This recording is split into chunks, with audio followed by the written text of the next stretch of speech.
Okay, welcome, my my people, to the Transform You Black Commentary Show. We have been having some awesome conversation on the other side and presenting some real good news for getting you caught up for the oncoming week that's ahead. And you know what? We're not gonna stop the train from moving, as we got a great guest, as I promised you. I'm very proud to have this good brother with me, this businessman and entrepreneur. He has released his debut book. It's entitled F.E.A.R. Fear.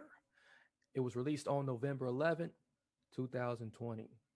So we in this year 2020. So 2020 vision is what it's all about. The acronym itself stands for Forget Everything and Reset. And that is the overall message of the book.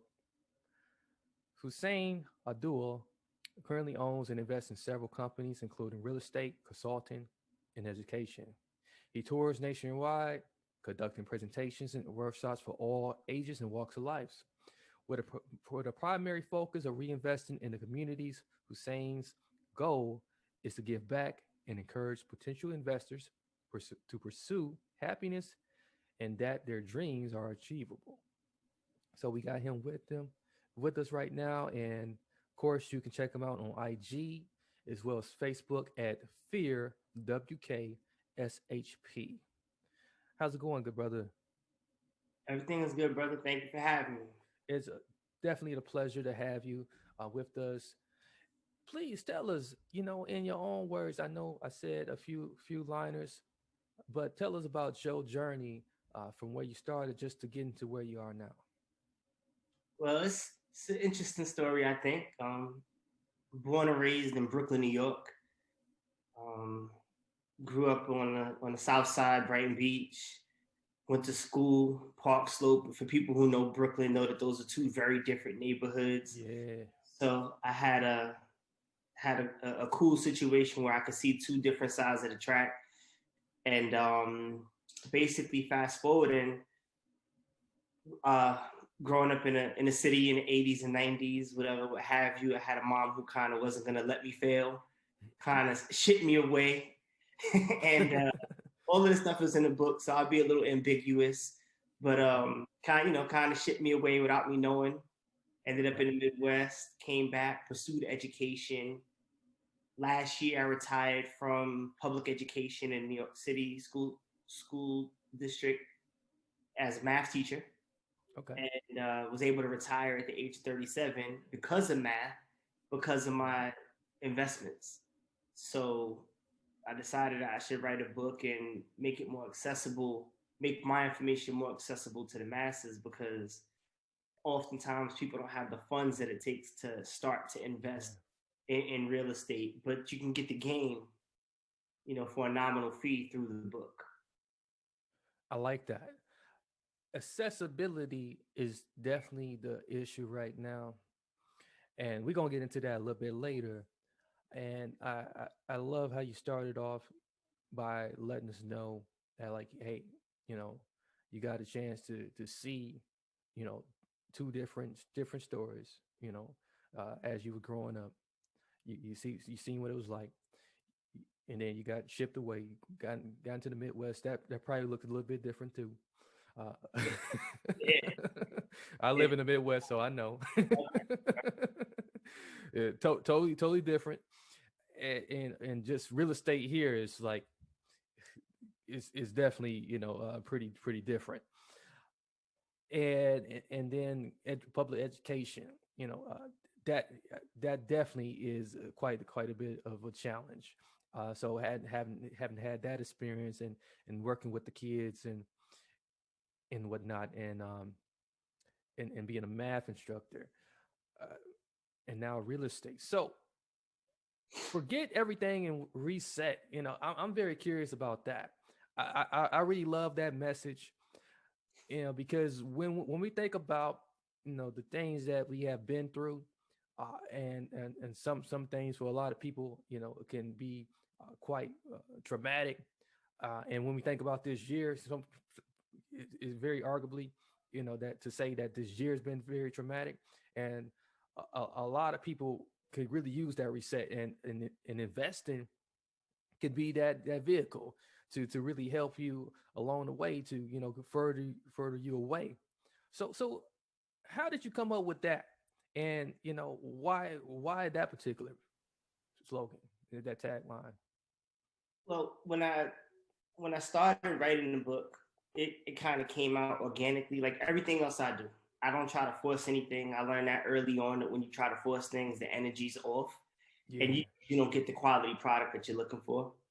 So just one night, I just decided to write down a funny story that happened to me that day. Right. It was a crazy conversation. Nobody would believe unless it was in the book.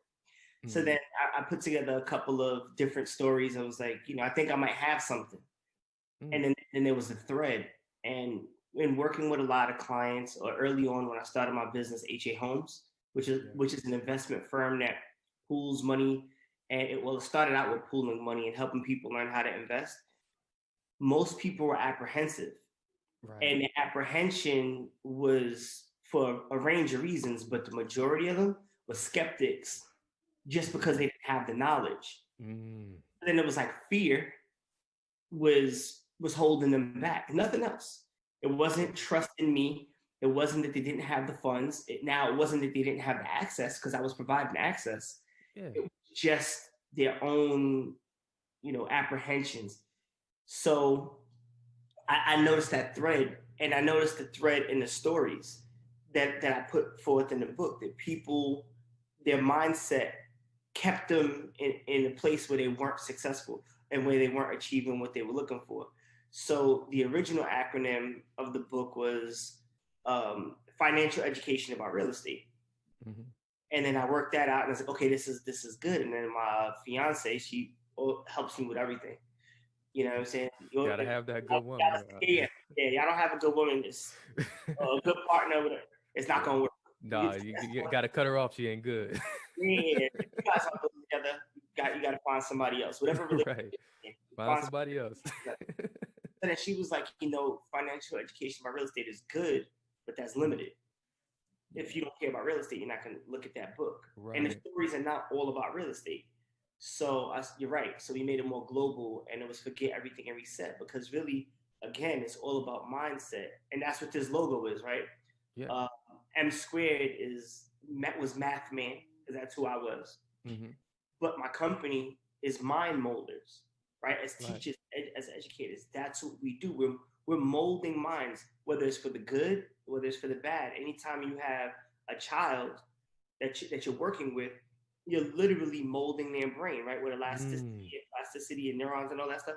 That's what we're doing. So we have to make sure that we're giving that right information, and empowering people to achieve their dreams. And it sounds hokey, but that's the Oh, game. you know That's what? That's nothing hokey. I come from a lot of hokey stuff. There ain't nothing hokey about that. In my wheelhouse. So I understand, and I think you're really getting the people to understand too. That really brings it all full 360 there, and I really love that. I really love you got the educational piece in there. You dealing with people, and you bring in that coaching in there. People really need that motivation. People really need that inspiration piece, also, because people need to know that, like, hey, can I relate? Can I resonate? And I think you tackled all of that. Let's talk a little bit about that mindset shifting, because, like, a lot of times people do struggle, and I think you hit it right on the nail. And thank God for your wife, because if you would have just left it at real estate, yeah, we won't have you here today. So you probably would have been successful, but not as successful as you are today. You know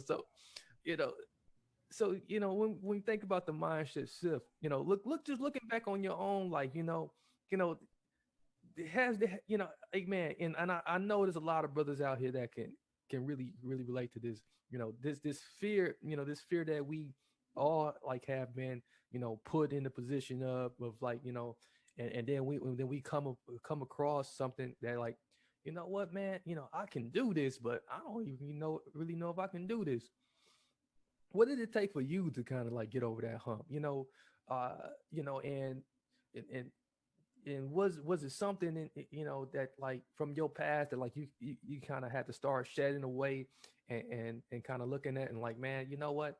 Although although I've been through that,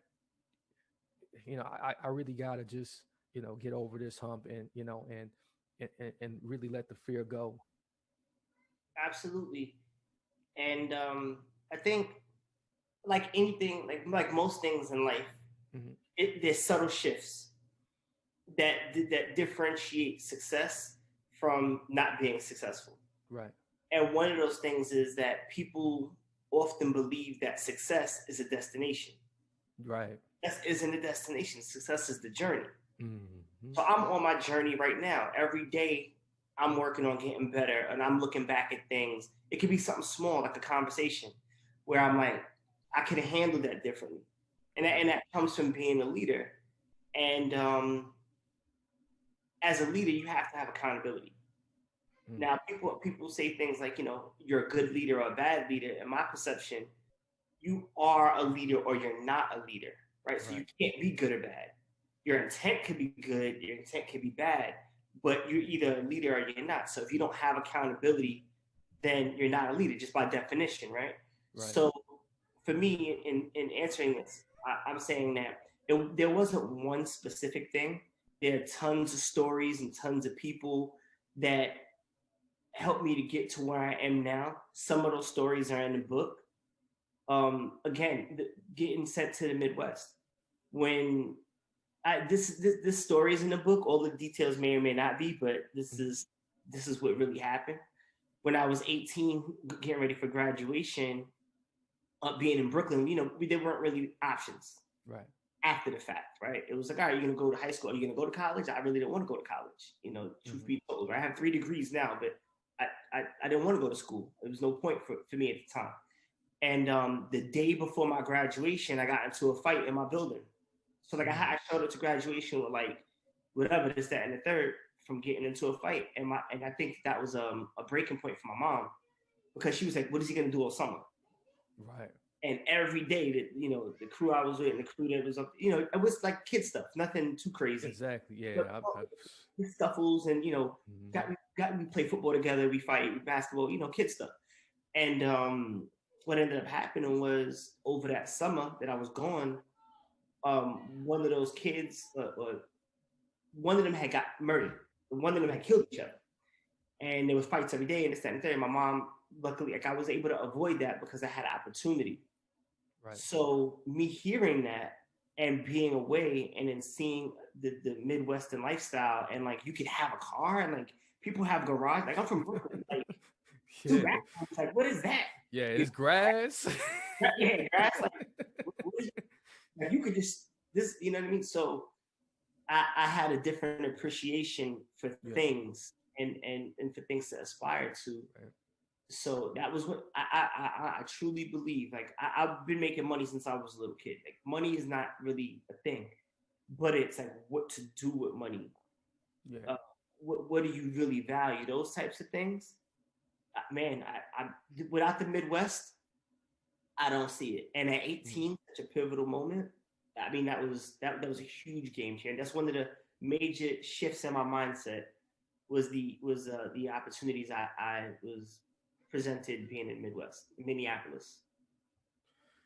Yeah, it's real good that you did have that that big of a like shift like that, and was able to like experience that so early on, being able to get out. I, I I think every kid at that age should just get out. You shouldn't be just confounded to where you at. You need to experience elsewhere. For myself personally, it was like going into the military.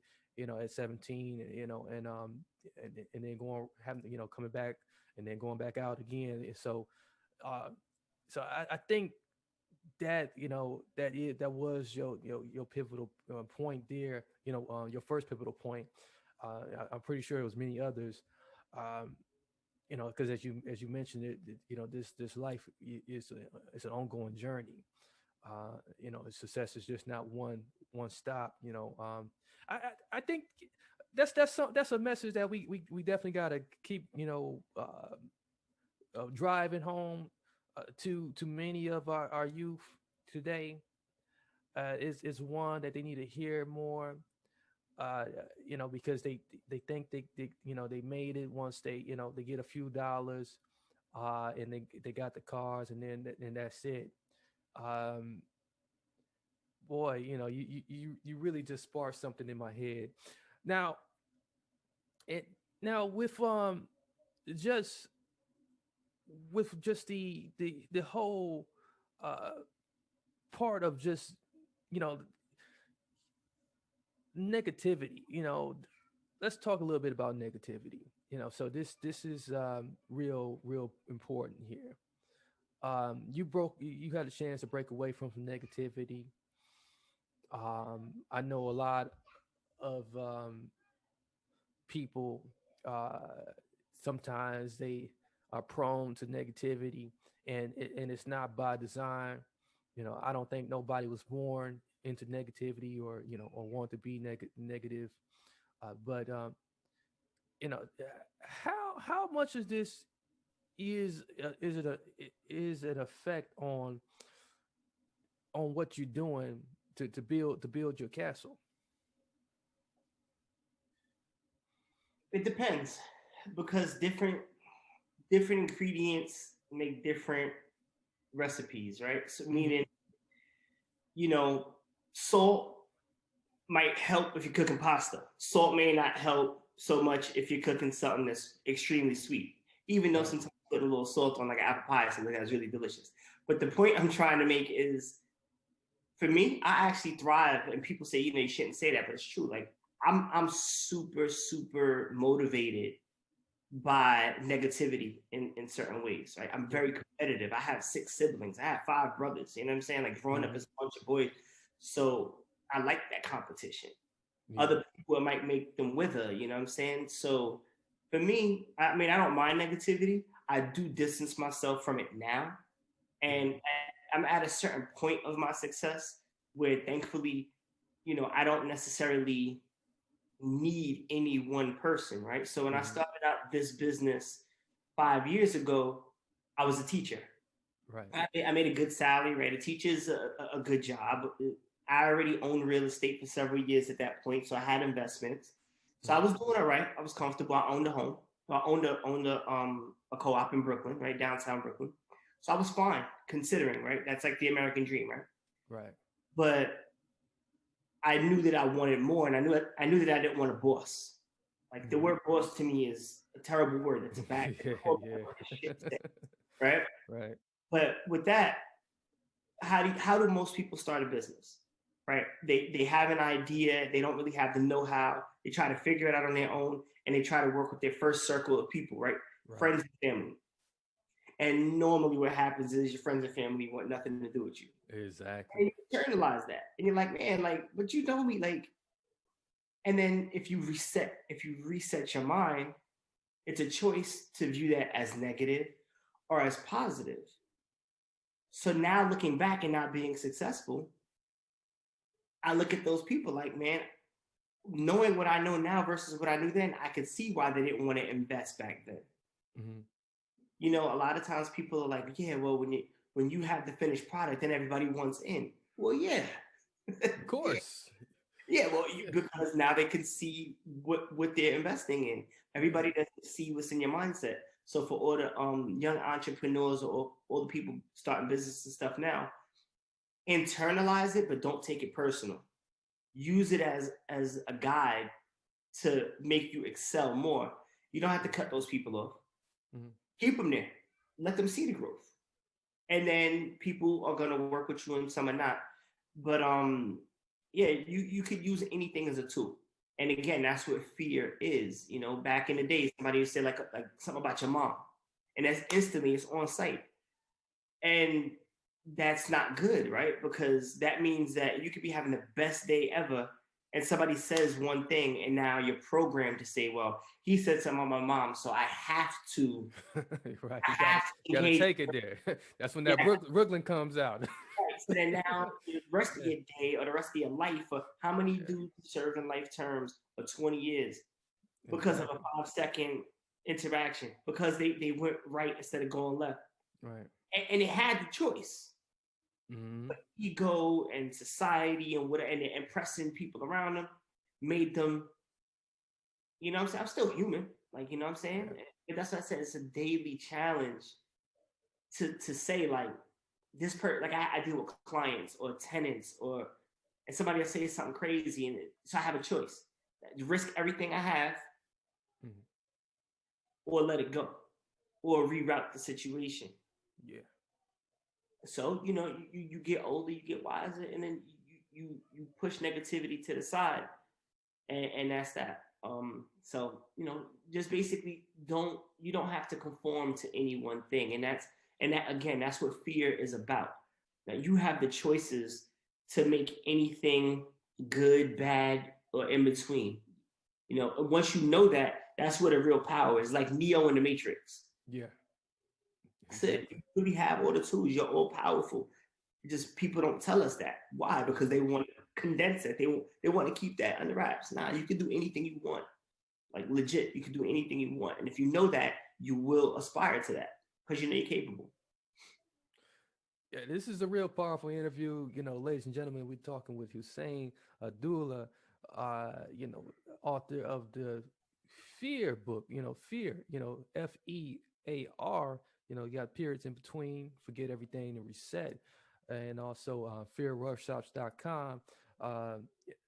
You can check that out, and you follow him on IG at Fear WKSHP. Uh, Brother, all I can say is like you definitely on the right track here. Did I know I was gonna bring this back up. You know, I talked about accessibility. Accessibility. I Do you feel like for black people in general, do you feel like the issue is accessibility, or in terms of like opportunity here in America, or do you feel like the accessibility can be created by those who have the power, uh, which is just us? If we just got the idea, we can just go ahead and just create the accessibility for ourselves and others. I think it's a mix, like most things, right? I think it's kind of like a nature versus nurture thing. Mm-hmm. I'll give you an example. Do I believe that accessibility in America is equitable? Absolutely not. Right. As Black men, we know it's harder for us to achieve or be given acknowledgement for the same things that a white male counterpart would have to achieve. We Right. know these things, right? We know that there's nepotism. We know that there's all these things. Now, we also know that there are often times where we are given opportunities and we squander the opportunities. Mm-hmm. Now, this is something again that goes in the book, where again, when I thought that success was a destination when I was a little bit younger, maybe about 5 or 6 years ago, Yeah. I started to make what I perceived as like serious money. Mm-hmm. And what did I do? I went out, bought a car, bought a Yeah. Rolex, like because I thought that that's what made you successful. Because Right. I didn't really have, I guess, any other access to what success could look like Exactly. until I broke that mold. And then when you get these things, when you get these items that you aspire to, and you're like, oh, nothing changed. Now I just have this bill, and Exactly. now I just have this expensive thing, and that's it. And I don't have the money in my pocket anymore, and I'm still in the same. I still got to go to work. This is corny. This is corny. Like Right. nobody. It's very corny. You know what I'm saying? Like I'm not getting the feel that I want. You know, I'm getting pulled over and stuff. Like, all right, so this is not it. So then what else is it? And I think a lot of young guys. I do mentoring. I work Okay. with high school students here. I still love the classroom. So I help young people, I help entrepreneurs, I help because I think that they need to see that it's not about the material things. I mean, if you like material things, cool. Like, there's nothing wrong with looking cool or representing yourself a certain way. But you got to understand that that's not the primary goal, and that's not the be all end all. Right. Right. So what that means is we do have to find a way to empower ourselves through organization and education to make sure that America is doing their part. But we also have to make sure that we're preparing everybody, not even just our youth, but primarily the youth, but preparing our people to take advantage of the opportunities or to see what the opportunity is so that they can cross over, because it can't be always about blaming somebody for being disenfranchised, even though we are disenfranchised. Like, we know that. Yeah. Okay, now that you know that, now what are you going to do? Exactly. It can't be, I'm going to get some money, I'm going to go get some sneakers.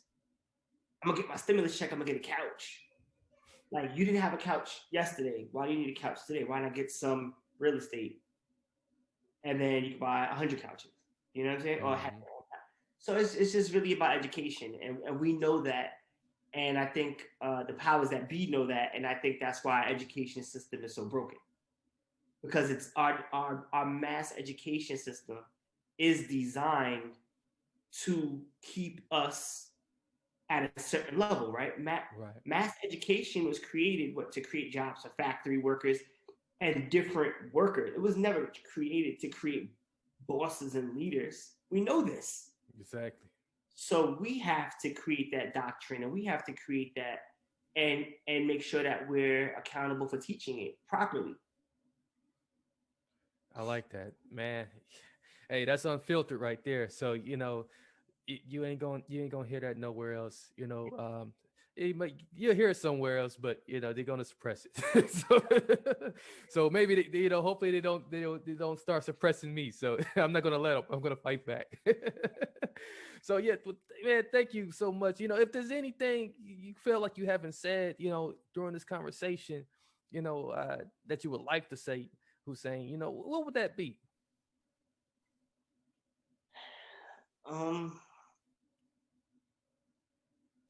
I think I would just probably reiterate some of the same points. I think that we have to support one another more. Support doesn't always have to mean dollars. Right. So support sometimes could just be a kind word. It could be a like. It could be a share. I think we have to invest more time into self-development. We have so much time, and I know I'm generalizing, and I know I'm stereotyping, right? But we know that stereotypes are based in truth, right? More likely than not. I think if we're gonna have accessibility to all of these different pieces of technology, we have to wield them as tools and not make them weapons against ourselves, like cell phones. You're on Instagram. Now, if you look at my timeline and you look at my feed, some people might get bored because of what I'm looking at and what I'm into. I'm not on there necessarily looking at certain things. And at a certain point in time, I would delete ESPN, or I won't follow anything NBA, because those things are distractions. I love LeBron and all of that. He's great. LeBron's amazing, right?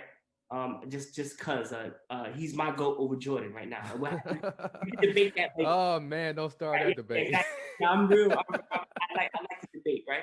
But that being said, but at a certain point, as great as LeBron is, LeBron's not necessarily putting money in my pocket, right? And LeBron's not necessarily helping me achieve my goal. So at some point, I got to turn it off, and I remove all the distractions from my social media, and then I'll drop something, and then I can getting back to pop culture or seeing what's going on. Because if you're not in touch with what's going on,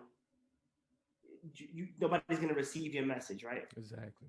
So you still got to be in touch with the people, but you also have to know how to separate yourself and connect back with your family and your loved ones. And I think that's just the message. I think that time, we know time is or maybe we don't know. I shouldn't assume that. In my opinion, time is the most valuable commodity known to man, because you can't duplicate time and you can't get it back. So you have to maximize your time always. And you have to try to be in the moment and you have to try to be present. And this is something I work on. And I'm fortunate to be able to have the opportunity to have my own business and not have to work for anybody, and I can make my schedule. And we all can do that. We all can, but most won't. Most won't because of fear. So for those who are going to gravitate towards this, if you're at a place where you don't want to be, or if you're doing or if you have a profession that you really love, like I love education, I'm still an educator. Yeah. Difference is somebody doesn't get to dictate my schedule, my pay scale, and my curriculum. Right. I determine that. So you can do the same thing. You just gotta think different, alternative thinking, man. That's the wave, and get with like-minded people, and we could build our own utopia. And that's the message. I think that's the end. That's the end goal. And utopia looks different to everybody, but you can have your own, you know, utopian society, if you will. So that's the final message I have. Is just be happy. That's it. Because tomorrow's not promised. I love it. Yeah, expanding the consciousness. Yeah, I love it, brother. Thank you so much. For stopping by and joining us and just really just giving us some wisdom, dropping some jewels, as they always say. Do come by and join us anytime. On this program or any the other programs too. We'd love to have you again. You know, another wise, intelligent mind to share with the audience. Ladies and gentlemen, make sure you check us out. Any other links that I didn't mention that you would like to share out to the audience? Oh, thank you. I appreciate that. Mhm. Yes. So we're here today talking about fear, right? So you can get the book at fearworkshops.com. You can find us or follow us on social media at Fear WKSHP, right? Short for workshop on IG, YouTube, and Instagram. But you can also, if you want to learn about investing, if you want to learn about just small business mentorship, anything like that, you can find us at HA Homes US. Now that's our website, that's our YouTube channel, that's our alternate Instagram and Facebook. And you can see some of the things that we're doing. We're currently building a community center in downtown Killeen in the heart of Texas. And that's one of the things that I'm doing with money, with my personal money. So I'm not going out and buying a Rolls Royce. I'm building a community center so kids have a bookstore and have Nice. the STEAM initiative. It's a whole thing. I was a teacher. My mom was a teacher. The whole community center is named after her. She's still with us, but giving her roses Yeah, while she's here nice. Yeah. and giving back to the community. And that's what it is. It's not just a facade. It's in a few months you'll see it, and then that's something we'll be able to talk about. Yeah. So come look at what HA Homes is doing, and in communities that we work in. We're really trying to give back, and we're really trying to push education. Beautiful, man. Well, thank you so much. And those who are watching, make sure you check all of that out and much, much more. Those links will be in the episode description of this playback. And, make sure you check them out, share them out, share this wonderful episode recording with someone someone you don't know. And, and when they ask you, like, hey, what's this? Be like, man, you got to check it out, so, and they're going to appreciate you so much more after you do that. Don't forget to leave a comment, leave a like, and as that is also does help to further the message along as well. So uh, stay tuned for the other side of this particular episode, and we will be back with you in just a second. This is the Transform You Black Commentary Show with your host Marcus Hart.